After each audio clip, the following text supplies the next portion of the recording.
ഇത് എന്താ അക്രമമാ ചേട്ടാ? ഇന്ന് വെക്കുന്ന ചോറൊക്കെ കസ്റ്റമർ വന്ന് തിന്നിട്ട് പോവുക, ബാക്കിയുള്ള ചോറൊക്കെ നമ്മളോട് തിന്നാൻ പറയുക. സ്വാമി, ദൈവമേ, ധർമ്മപ്രഭുവേ. എന്താ പറഞ്ഞ? ധർമ്മപ്രഭു എന്ന് താങ്കളെ പറഞ്ഞാണ് ദൈവമേ. എന്നെ നിങ്ങൾ അങ്ങനെ വിളിച്ചോ? നിങ്ങളെ തന്നെയാണ് ധർമ്മപ്രഭുവേ. ആ, അപ്പൊ നിങ്ങൾ വളരെ ദൂരത്തിൽ നിന്നാ വരുന്നതെന്ന് തോന്നുന്നു സ്വാമി. അതെ, കഴിച്ച് 2 ദിവസമായി. എന്തെങ്കിലും ഭക്ഷണം മുടക്കി തരൂ, അന്നദാനം ചെയ്ത പുണ്യം കിട്ടും സ്വാമി. എടാ, സ്വാമിക്ക് 2 ഇഡ്ഡലി എടുക്ക്. കലിയുഗ കർണ, എല്ലാവർക്കും അന്നം കൊടുക്കുന്നവനെ, നിങ്ങളെ പോലത്തെ ആളുകൾ കാരണമാണ് ഈ നാട്ടിൽ മഴ പെയ്യുന്നത്. നിങ്ങൾ എപ്പോഴും 100 വർഷകാലം ജീവിക്കണം സ്വാമി. എടാ, സ്വാമിക്ക് ഒരു മസാല ദോശ ഒരു ഉഴുന്നോടെ ചേർത്ത് കേട്ടടാ.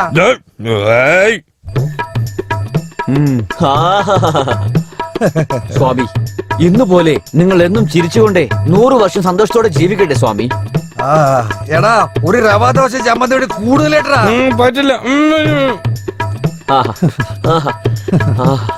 സ്വാമിജി, ഇനി നിങ്ങക്ക് പോകാൻ കേട്ടോ. സ്വാമി, നിങ്ങൾ പറഞ്ഞ വട, ഇഡ്ലി, ചട്നി, പൊങ്കൽ, മസാല ദോശ ഒന്നും വന്നില്ലല്ലോ ധർമ്മപ്രഭുവേ. അതൊന്നും വരില്ല സ്വാമി. ഞാൻ എന്തിനു തരണം? അല്ല, ഞാൻ എന്തിനാ തരണമെന്ന് ചോദിക്കണേ? നിങ്ങൾ എന്റെ മനസ്സ് സന്തോഷിപ്പിക്കാൻ വേണ്ടിട്ട് അന്നദാന പ്രഭുവേ, അന്നത്തിന്റെ അന്നമേ, കലിയുഗ കണ്ണനെ എന്നൊക്കെ പൂഴ്ത്തി പറഞ്ഞല്ലോ. അതിന് പകരം ഞാൻ ഇഡ്ലി, വട, ദോശ, റവാ ദോശ എന്നൊക്കെ ഞാൻ തിരിച്ചു പറഞ്ഞല്ലോ. അതാണ് നിങ്ങളുടെ മനസ്സിനെ സന്തോഷപ്പെടുത്തിയത്. അത് ഇതൊക്കെ സമമായി. ഇനി പോവാൻ നോക്ക് സ്വാമി. ഓ, വിശന്ന് വയറ് കരിങ്ങി തുടങ്ങി. നല്ല മണവും വരുന്നുണ്ട്. കൊതിയായും തുടങ്ങി. ഇന്ന് നല്ലോണം വെട്ടി വീഴും. അതുകൊണ്ടല്ലേ രാവിലെ തന്നെ ഒരു വെള്ളം കൂടി കുടിക്കാണ്ട് ഇതിൽ നീ എക്സസൈസും ചെയ്തോണ്ടിരിക്കല്ലേ? എടാ, എന്നടാ കണ്ടും കാണുന്ന പോലെ പോകുന്നത്? അർജന്റായിട്ട് പോയിക്കൊണ്ടിരിക്കുക. എന്താ കാര്യം? വന്നിങ്ങോട്ട് വാടാ. അയ്യാ, അവര് വന്ന് കഴിച്ചിട്ട് പോട്ടെ. കഴിക്കട്ടെ. എന്താടോ രാവിലെ മുതൽ ഒരു കളക്ഷൻ ഇല്ലടോ? എവിടെ പോയി? ഇത് ചോദിക്കാനാണോ എന്നെ അവിടുന്ന് ഇവിടെ വരെ വരാൻ വെച്ചത്? ഞാൻ എത്ര അർജന്റായിട്ട് പോകുന്ന അറിയാവോ നിനക്ക്? അത്ര വലിയ അർജന്റ് ആയിട്ടുള്ള ജോലി എന്താ നിനക്ക്? പറ. എന്നെ എന്താ മറ്റുള്ളവരെ പോലെ വിചാരിച്ചോണ്ടിരിക്കണോ? പണിയില്ലാണ്ട് തിണ്ണയിലിരുന്ന് ചുമ്മാ കഥ പറയാൻ. ഇതൊക്കെ നമുക്ക് ആവശ്യമായിരുന്നു. വെറുതെ ഒരു കാര്യമില്ല. ജ്യോതി തിയേറ്ററില് ടൈറ്റാനിക് ഇംഗ്ലീഷ് സിനിമ ഇട്ടു. അത് കാണാനായിട്ട് ഞാൻ പോകുമ്പോ എന്നെ വിളിച്ചു വെച്ച് ടൈം വേസ്റ്റ് ചെയ്തില്ലേ? നിങ്ങൾ ആരെങ്കിലും ടൈറ്റാനിക് കണ്ടിട്ടുണ്ടോ? അയ്യോ, അതുപോലത്തെ സിനിമ കാണണം. ചുമ്മാ ഏതെങ്കിലും ഒരു സാധാരണ സിനിമ ടി വിയിലിട്ട് കണ്ടെന്ന് നമ്മുടെ ടൈം വേസ്റ്റ് ചെയ്യുന്ന പോലെ എന്നെ പോലെ ഇംഗ്ലീഷ് സിനിമ കണ്ട് ജനറേറ്റർ നോളജ് ഇംപ്രൂവ് ചെയ്യണം. ദൈവത്തെ ഓർത്ത് ഞങ്ങളോടൊന്ന് ക്ഷമിക്കോ. നിന്റെ അഡ്വൈസിന് ഒരുപാട് നന്ദി. അപ്പൊ ഞാൻ ഇറങ്ങട്ടെ. ചേട്ടാ, ഏടത്തിയുടെ പാചകം അടിപൊളിയാണ്. ഞാൻ കണ്ടതാ. Chicken fry, mutton fry, fish fry, mutton biryani, അതിനോടൊപ്പം മുട്ട മസാല. ഫാന്റാസ്റ്റിക്. ഇറച്ചി മീനൊക്കെ റെഡിയാണോ? അയ്യോ, എന്താ നിങ്ങളൊക്കെ? ചിലവരെ വല ലാംഗ്വേജ് സിനിമ മേടിച്ച് മലയാളത്തിൽ ഡബ് ചെയ്യുക, അത് ഇവിടെ റിലീസ് ചെയ്യുക. പക്ഷെ ഇവര് ധൈര്യമായിട്ട് മലയാള സിനിമ തന്നെ മേടിച്ച് അത് തന്നെ ടൈറ്റാനിക് എന്ന് പറഞ്ഞേക്കുവാ. കുറച്ചു മുമ്പ് എന്തോ ജനറൽ നോളജ് ഇംപ്രൂവ് ചെയ്യണം എന്നൊക്കെ പറയുന്ന കേട്ടല്ലോ. അന്ന് പോന്നേ. ചിലതേ നോക്കിയാണ് ഇംപ്രൂവ് ചെയ്യേണ്ടത്, ചിലത് കഴിച്ച് നന്നായിട്ട് ഇംപ്രൂവ് ചെയ്യണം. അതെ, ഭക്ഷണം റെഡിയാണ്. ചേച്ചി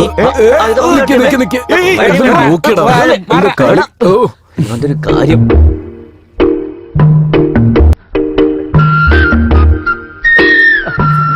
ചേച്ചി, നിങ്ങളുടെ കല്യാണത്തില് ഞാനാ കഷ്ടപ്പെട്ട് എല്ലാ ജോലിയും ചെയ്ത. ഇനി ഒരു ലെഗ് പീസ് തരാവോ? അയ്യോ, ഏട്ടത്തിന്ന് വിളിക്കുന്ന കേൾക്കുമ്പോ എന്തൊരു സുഖാന്നറിയോ?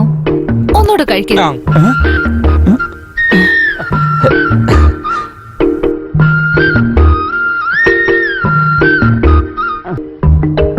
ഓ, ചേച്ചിയുടെ ഭക്ഷണം സൂപ്പർ.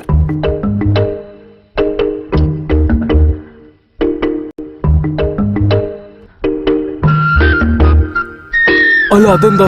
എന്റെ അനിയനൊന്നും വെച്ചില്ലല്ലോ. അവന് നല്ല വിശപ്പുണ്ടായിരുന്നു. ചിക്കനൊക്കെ അവന് വളരെ ഇഷ്ടാ. അയ്യോ, ഇതായിരുന്നു നിങ്ങളുടെ അനിയൻ? എനിക്ക് അറിയില്ലായിരുന്നു. പിന്നെ എന്താ? ഞാൻ വന്നപ്പോ മുതൽ നോക്കുകയാണ്. എന്നോട് ഒരു തവണയെങ്കിലും ഇദ്ദേഹം മോത്ത് നോക്കി സംസാരിച്ചിട്ടുണ്ടാവോ? ഇല്ല. അങ്ങനെ സംസാരിച്ചാലല്ലേ എനിക്ക് മനസ്സിലാവും ഇദ്ദേഹം നിങ്ങളുടെ അനിയനാണെന്ന്. അവൻ എപ്പോഴും അങ്ങനെ തന്നെയാ. കുറച്ച് നാണം കുടുങ്ങിയ. നാണിക്കുന്ന എന്തിനാ? ഏടത്തിന്ന് വിളിച്ചാൽ അത് ഏടത്തി എന്നെ ആയിരിക്കും. എന്നാ എന്നെ നിങ്ങളിൽ ഒരാളായിട്ടൊന്ന് കണ്ടു നോക്ക്. അപ്പൊ അവിടെ ഒരു വ്യത്യാസവും ഉണ്ടാവില്ല. ഏടത്തി എനിക്കും ചോറ് താ.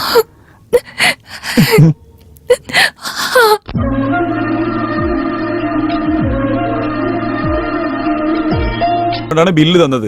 നിങ്ങൾ കാശ് ചോദിച്ചാ കാശ് തരും. അതിലിപ്പോ ചോദിച്ചത് കൊണ്ടാ കയ്യിലില്ല. ഇല്ലാന്ന് പറഞ്ഞ എങ്ങനെയാ? അക്കൗണ്ടിൽ എഴുതിക്കോ. അക്കൗണ്ട് എഴുതണം. ആ. അക്കൗണ്ട് ഒക്കെ നമുക്ക് പിന്നെ എഴുതാം. ഇപ്പൊ പൈസ എടുക്കാൻ നോക്ക്.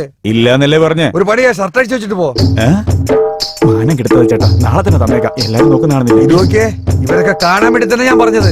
ഇതൊക്കെ ഒരു പാഠമായിരിക്കട്ടെ. അഴിക്കേ, അത് കണ്ട ഇവൻ പോണ പ്രാവശ്യം ഭക്ഷണം കഴിച്ചിട്ടേ പൈസ തന്നില്ല. അതുകൊണ്ട് ഷർട്ട് അടിച്ചു വെച്ചേക്കണത്. ഈ പ്രാവശ്യം പൈസ തന്നില്ലേ അവന്റെ പാന്റ് അടിച്ചു വെക്കൂടെ.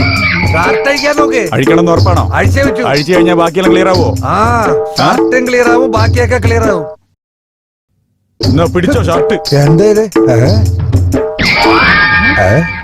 എന്താ ഇത്? ഈ ഓട്ട വഴി ലോകം മുഴുവൻ കാണാൻ പറ്റുമല്ലോ. എടാ, നിങ്ങളുടെ അടുത്ത് അനുഗ്രഹം വാങ്ങിച്ചവരൊക്കെ വളരെ സന്തോഷമായിട്ടാ ഇരിക്കുന്നത്. വരുന്ന വെള്ളിയാഴ്ച എന്റെ മോളുടെ കല്യാണമാണ്. നിങ്ങള് കല്യാണത്തിന് മുൻപന്തിയിൽ ഇരിക്കണം. അങ്ങയുടെ കാല് തൊട്ട് അനുഗ്രഹം വാങ്ങിച്ചോ മോളെ. നിൽക്ക്. ലക്ഷ്മി, ഭഗവാന്റെ അടുത്തിരിക്കുന്ന കുങ്കുമം ഇങ്ങ് എടുത്തുണ്ടോ മോളെ? പയ്യൻ എന്ത് ചെയ്യുവോ?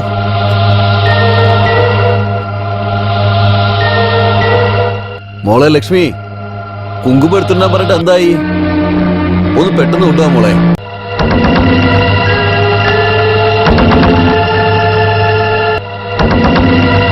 ഏട്ടാ,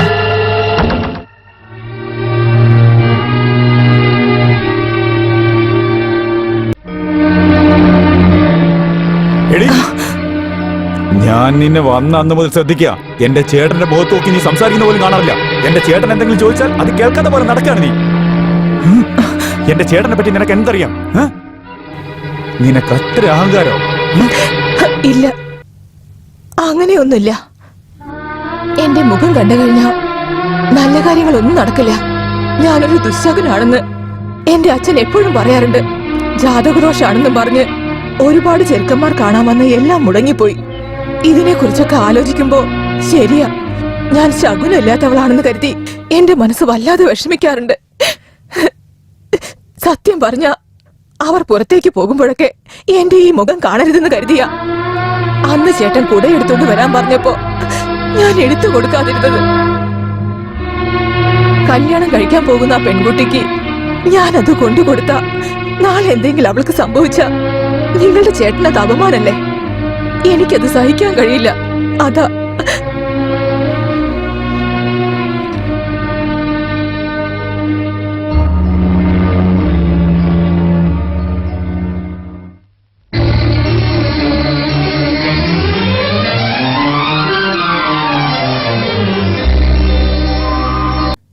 ഏട്ടാ, ഏട്ടാ, എന്നെ ആശീർവദിച്ചേട്ടാ.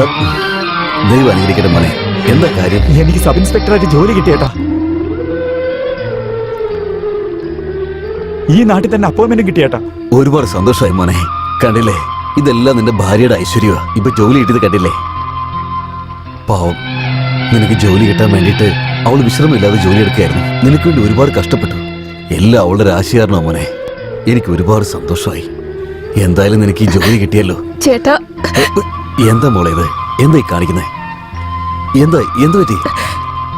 എനിക്ക് ജന്മം നൽകിയ എന്റെ അച്ഛൻ തന്നെ ഞാനൊരു ദുശ്ശകുനാണെന്നാ പറയാറുള്ളത്.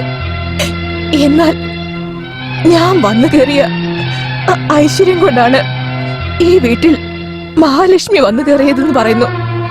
എന്റെ രാശി വളരെ നല്ല രാശിയാണെന്ന് പറഞ്ഞത് നിങ്ങൾ മാത്രമാണ് ഏട്ടാ. എനിക്കിപ്പോ 100 വർഷം ജീവിച്ച് സന്തോഷ കിട്ടിയിരിക്കുന്നത്. ഈ നിമിഷപ്പോ എന്റെ ജീവൻ പോയാൽ എനിക്ക് പ്രശ്നമില്ല. ഞാൻ ഇനി ജീവിച്ചില്ലെങ്കിലും എനിക്ക് പ്രശ്നമില്ല. അയ്യോ, എന്താ മോളെ ഇങ്ങനെ? നല്ലതിനും ചീത്തയ്ക്കും രാശി കാരണമാകുമെങ്കിൽ ക്ഷേത്രങ്ങൾ എന്തിനാണ്? ദൈവങ്ങൾ എന്തിനാണ്? ഇതാണ് മോളെ രാശി. പൂച്ച കുറുകെ ചാടിയാൽ ചീത്തയെന്ന് പറയും. നരിമുഖം കണ്ടാൽ നല്ലതാണെന്നും പറയും. വീട്ടിൽ നമ്മൾ പൂച്ചയെ വളർത്തുന്നതിന് പകരം നരി ആരെങ്കിലും വളർത്തുവോ? മനുഷ്യന്മാർക്ക് ഉപകാരപ്പെടുന്ന രീതിയിൽ മനസ്സുണ്ടാണെന്ന് നോക്കുന്നതല്ലാതെ രാശി ഒന്നും നോക്കാൻ പാടില്ല. തെറ്റാണത്. അത് തെറ്റാണ്. ദേ നോക്ക്, ഇനി മുതല് നിന്റെ കണ്ണിൽ നിന്ന് കണ്ണീര് വരാൻ പാടില്ല. ഏട്ടാ,